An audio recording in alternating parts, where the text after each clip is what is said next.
दरम्यान गुरुवारच्या सुनावणीमध्ये न्यायालयानं कपिल सिब्बलांना वेसण घातली। ठाकरेंच्या अनेक दाव्यांना न्यायालयानंच खोडून काढलेलं आहे।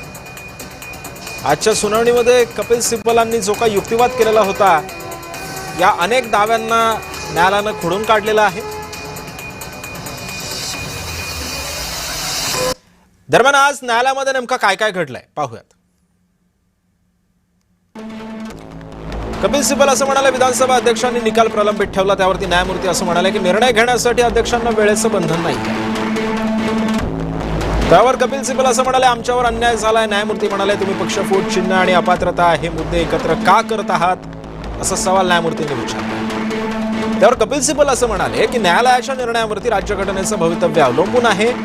त्यानंतर न्यायमूर्तींनी त्यांना प्रतिसवाल केला की राज्यघटनेचं संरक्षण ही सर्वांची जबाबदारी आहे। कपिल सिब्बल असं म्हणतात की मग आयोगाला कायद्याचा अर्थ लावण्याचा अधिकार आहे का, आणि त्यावर न्यायमूर्ती असं म्हणाले, इतर घटनात्मक संस्थांना कमी लेखू नका।